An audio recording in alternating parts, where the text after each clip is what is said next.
Então, nessa primeira parte, é muito importante que a gente consiga chegar numa circunstância, não é uma lei, mas dentro de uma moral é uma lei de atitudes humanas, né? E desde que o mundo é mundo, né? Desde a Babilônia, nossa, Daniel colocou, né, direitinho o que é uma questão dos reinos, né? Naquela estátua dele que ele coloca, e no final a estátua nos pés era de barro, sustentando a estátua de bronze, de prata, de ouro, reinos e reinos, mas a base humana não tinha consistência. Por quê? Porque eram reinos de ganância e não reino de poderes, né? E esse então trazia, todo mundo está pensando, gente. Desde que o cérebro humano foi formado, todo mundo está pensando e não adianta. Não sei o que lá. Está todo mundo pensando, evoluindo, crescendo, iluminando-se. Todos estão iluminando-se, né? E há aqueles que se superam, aqueles que colocam a gente, opa, é mesmo, é muito mais, opa, é mesmo, é muito mais.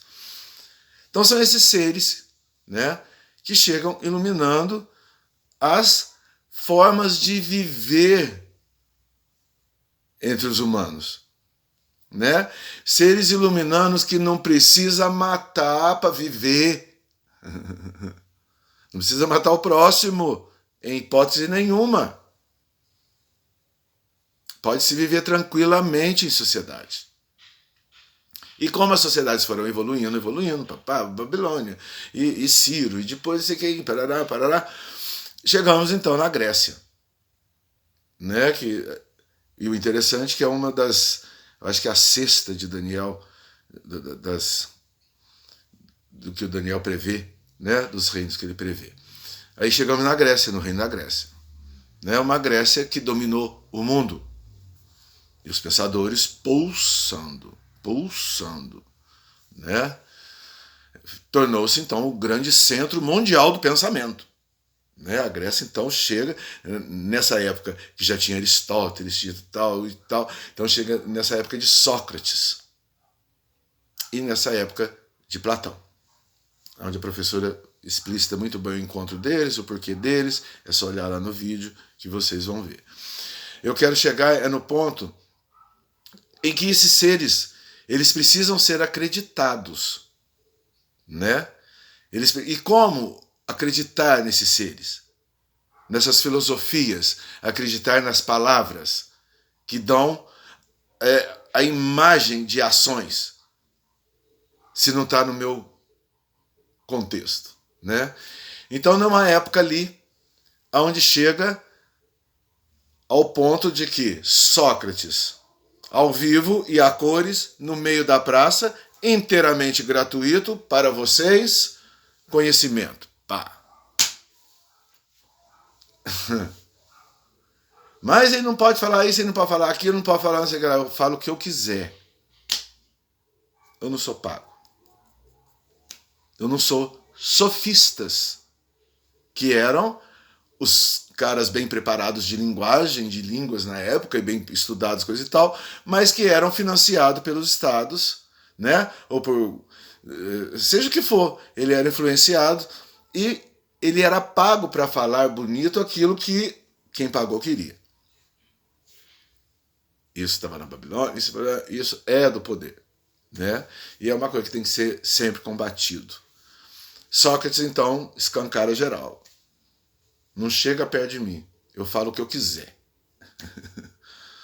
E isso foi acumulando. Foi acumulando discípulos, né? Até que chega, então, Platão. Onde Platão vai ver a questão política da cidade, né? Como colocar uma cidade sem conflitos, uma cidade justa, dentro de uma moral significativa para essa justiça ser feita, porque é preciso, porque todos são cidadãos. República, coisa do povo. Né? Aí vem o Cristo, dai a César o que é de César. Terminem para mim aí, por favor, o próximo. Né? Então, sabe, o que é de Deus é de Deus, né?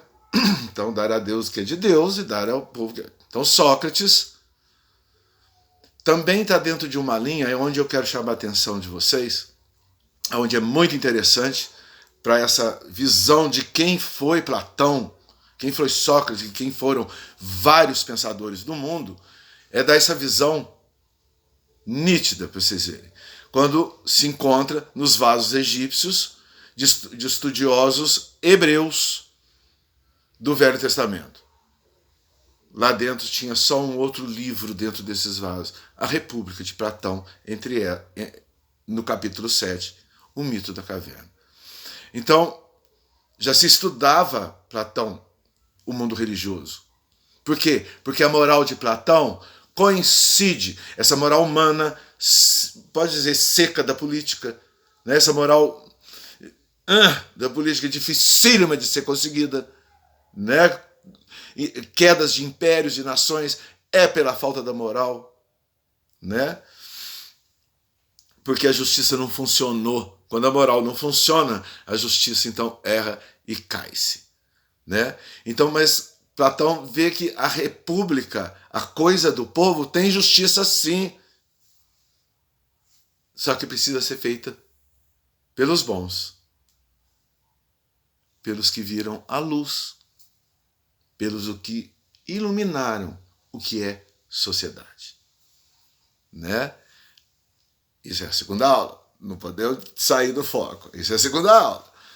Então, quem eram esses homens, né? É aí que eu quero falar uma coisa muito importante de uma visão minha, filosófica, pessoal, né? Como que eu vejo esses homens. E que não é minha, não. Muito pelo contrário. Que eu li e fui meditando e a gente foi vendo, eu fui vendo pedaços e pedaços e a coxa de retalho se formou. Então, como eu vejo uma linha de pensamento de pessoas que caíram aqui na Terra e foram espetaculares.